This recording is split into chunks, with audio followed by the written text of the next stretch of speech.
I'm joined by Tasmania Senator Jacqui Lambie and host of The Briefing, Tom Tilley. Jacqui, to you first.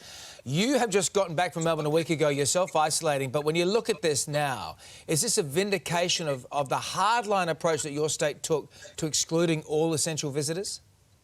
Well, I think the bottom line is we're going to have the second, third, fourth, fifth, sixth, seventh, how many waves we're going to have, and we're going to have to be able to deal with them, I'll be honest with you.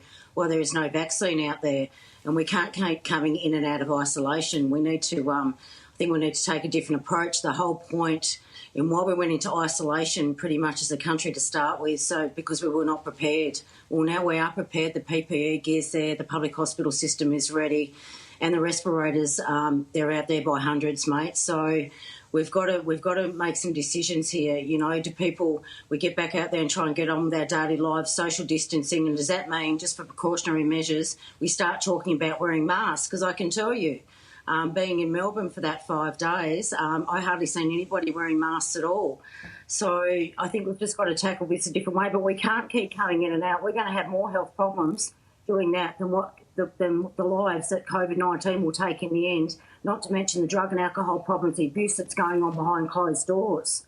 We've got to do something. Yeah, we do. Tom, absolutely nobody is taking responsibility for this hotel scandal in Melbourne. It's a disgrace, right?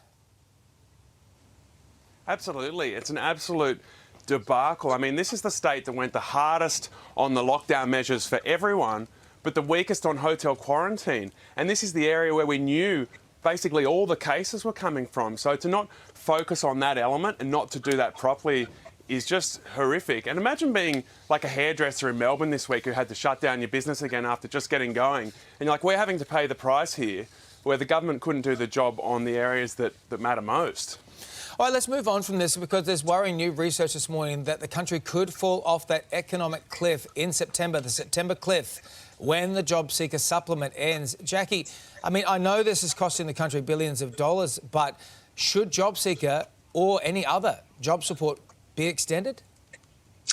Well, look, if we're just going to keep coming in and out of shutdown, mate, we need to do something. And while we're doing that and mucking around with that and we can't come up with a clear and precise way forward, then I don't think the government has any other choice but to leave both job seeker and both JobKeeper in. Because I can tell you now, the last thing you want is people, they're already under financial difficulties and putting them under more, and every little bit of that money spent on the job seeker usually goes back into their local community, which is helping those small businesses that have got this far, that have survived, to try and keep surviving. Yeah, Tom, I mean, it's hard to sort of balance it out, isn't it? I mean, people always say that, you know, you don't want to give future generations more debt, yet if you cut off these supplements, we're going to get to September, our economy's going to nosedive and it's going to get worse. Yeah, absolutely. I don't think this one's hard at all, David. Talking about an estimate of $4 billion over 6 months to increase the payment from what it was before. This payment hadn't gone up in real terms for 20 years. Even John Howard said that it needed a boost. So clearly they need to do something here.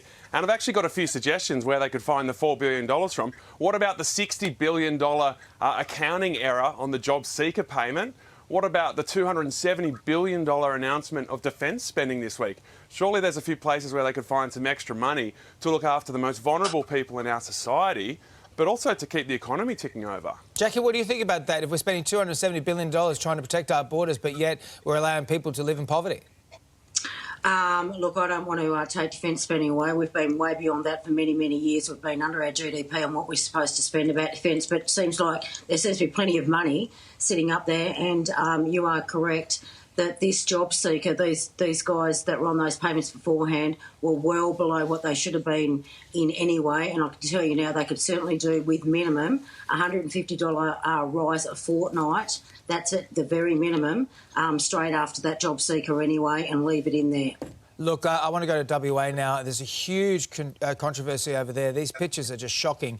Big game hunter, Jewel Crossberg, that's this bloke's name. Look at him. Proudly sitting on these dead, sedated animals that he killed with his gun on trophy hunting in Africa. Now, that's fine if that's what he wants to do. I don't agree with it, but it may surprise you to find out that this is the man that just got appointed to a key management role in Western Australia, the Department of Biodiversity, and wait for it, conservation, Tom. Conservation. I mean, I don't agree with big game hunting. Obviously, I'm an animal lover. I think this is heinous and should be stopped worldwide.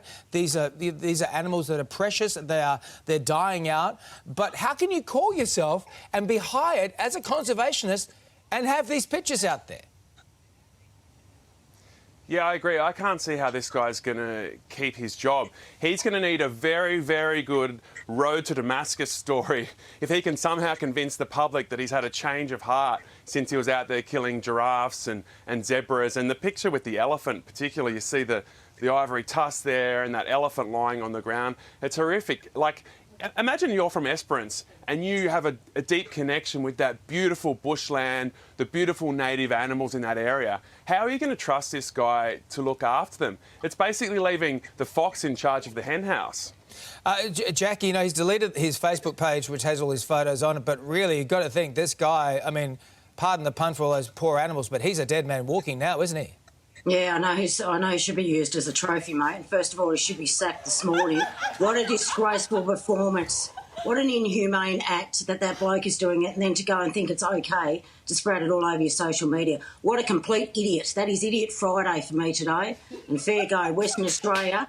Let's see what the Premier's made of this morning. Get rid of him. It's disgraceful. Idiot Friday. Just want to check, because I want to say goodbye to you guys, but thank you for being on the show. But Jacqui, that's not real leopard, is it, that you're wearing? No, that's the roadkill from Tasmania, darling. It's okay. Oh, Jacqui, don't do that to me, Jacqui. Come on.